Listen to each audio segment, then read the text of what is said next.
தன்னை அர்ச்சிக்க தான் இருந்தானே என்ற இந்த நிகழ்ச்சியில் ரெஸ்பெக்ட்ஃபுல் மரியாதைக்குரியவர் என்பதை பற்றி பார்ப்போமா.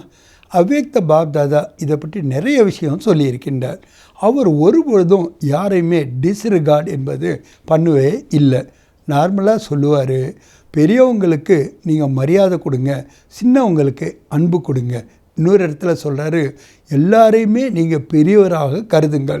ஈவன் சின்ன குழந்தைகளை கூட பாபா அவ்வளோ ரெஸ்பெக்டாக பார்ப்பார். காரணம், அவர் சுமானத்தில் இருக்கிறதுனால அந்த சுமானத்திலே எல்லாரையுமே பார்க்கக்கூடியவராக இருக்கின்றார். இதுக்கு 2-3 தாரணை ரொம்ப முக்கியமானதாக இருக்கின்றது. முதல்ல பகலே ஆப், முதல்ல தாங்கள் என்பதை உங்களுடைய விருத்தியில், திருஷ்டியில், சுமிருத்தியில், கர்மத்தில், விவகாரத்தில் இதை தாரணை செய்யணும். எப்போ நீங்கள் பகலே ஆப் அப்படின்னு நீங்கள் சொல்லலையோ அப்போயே நீங்கள் அவங்களுக்கு எப்படி மரியாதை கொடுப்ப இருக்க முடியும். அதனால தான் அதி சூட்சமான இந்த தாரணையில் முக்கியமானது நம்மளுடைய திருஷ்டி, விருத்தி, சுமிருத்தி, கிருத்தி, சம்பந்தம், தொடர்பு எல்லாத்திலேயும் பகலே ஆப், முதல்ல நீங்கள் என்ற மரியாதையை கொடுக்க வேண்டும்.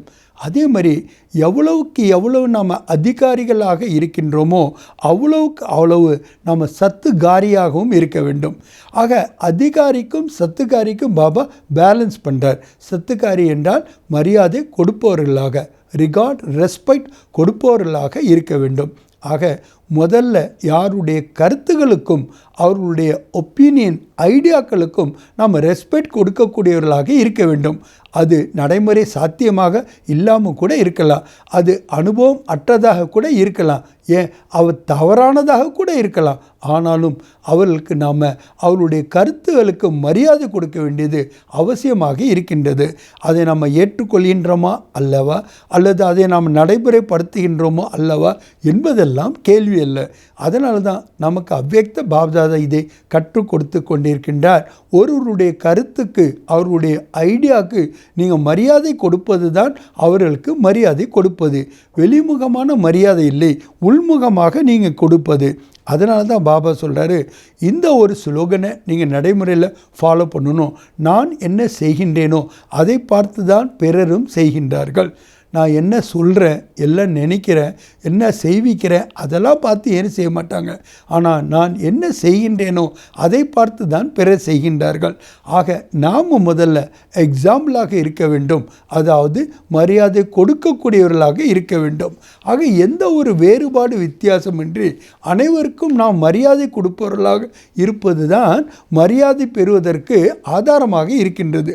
யாராவது ஒருவருக்கு எப்பொழுதாவது நீங்கள் டிஸ்ரிகார்ட் பண்ணிட்டீங்கன்னா நிச்சயமாக அவங்க அதனுடைய பழிவாங்கும் தன்மையாக எப்போயாவது உங்களுக்கு டிஸ்ரிகார்ட் பண்ணத்தான் செய்வார்கள். அதனால தான் பாபா சொல்கிறாரு, ஒவ்வொரு சம்பந்தத்துக்கும் கூட இந்த ரெஸ்பெக்ட் எப்படி இருக்கின்றது என்று. அதாவது தந்தையினுடைய சம்பந்தத்தில் ஃபாலோ ஃபாதர், அதுதான் நாம் அவருக்கு கொடுக்குற ரெஸ்பெக்டு. டீச்சருடைய சம்பந்தத்தில் ரெகுலர் அண்ட் பங்க்சுவல், படிப்பில், அதுதான் நாம் அவருக்கு கொடுக்குற ரெஸ்பெக்டு.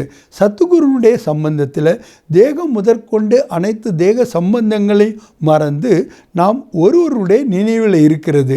அதாவது அசரீரியாக நம்மளுடைய வீட்டுக்கு திரும்ப வேண்டும் என்ற சுமிர்த்தியில் இருக்கிறது. இதுதான் சத்துகுருக்கு நாம் கொடுக்குற ரெஸ்பெக்டு. சரி, சாஜனுக்கு நாம் கொடுக்குற ரெஸ்பெக்ட் என்ன? ஒவ்வொரு சங்கல்பமும், ஒவ்வொரு செகண்டும் நீயே எனக்கு, எனக்கு இருப்பது ஒரே ஒரு பாபா, வேறு யாருமே இல்லை, எனக்கு உலகமே ஒரு பாபா என்ற சுமிர்த்தியில், அந்த நினைவில் மட்டும் இல்லாமல் அதனுடைய சொரூபத்தில், அந்த அனுபவத்தில் மூழ்கி இருப்பது தான் அந்த சாஜனுக்கு நாம் கொடுக்கக்கூடிய ரெஸ்பெக்ட். ஆக ரெஸ்பெக்டை கொடுக்கறதின் மூலமாகத்தான் நாம் ரெஸ்பெக்டை பெறுகின்றோம். ஆகவே எப்பொழுதும் ஒவ்வொரு கணமும் நாம் சுயத்தின் மேலேயும் நம்ம ரெஸ்பெக்ட் கொடுக்கணும். சுய ரெஸ்பெக்ட், செல்ஃப் ரெஸ்பெக்ட் நமக்கு இருக்கணும். பிறருக்கு நாம் ரெஸ்பெக்டையே கொடுக்கக்கூடியவர்களாக இருக்க வேண்டும். அதனால தான் பாபா சொல்கிறாங்க, ஒரு பக்கம் பார்த்தா நாம் எல்லையற்ற அதிகாரிகளாக இருக்கின்றோம், ஆனால் இன்னொரு பக்கம் பார்த்திங்கன்னா எல்லையற்ற சேவாதாரிகளாகவும் இருக்கின்றோம். ஆனால் எந்த அளவுக்கு அதிகாரம் இருக்கோ அந்த அளவுக்கு நமக்கு சத்துகார், மரியாதை கொடுக்கக்கூடியவர்களாகவும் இருக்க வேண்டும். நீங்கள் எந்த ஒரு ஆப்ஜெக்டையும் சப்ஜெக்டில் அனுபவம் பண்ண வச்சா தான் உங்களால் அந்த ரெஸ்பெக்டை பெற முடியும். அதனால தான் பாபா சொல்கிறார், நீங்கள் பர்ஃபெக்டாக ஆகணுன்னா சப்ஜெக்டோட ஆப்ஜெக்டை எக்ஸ்பீரியன்ஸ் பண்ண வைங்க.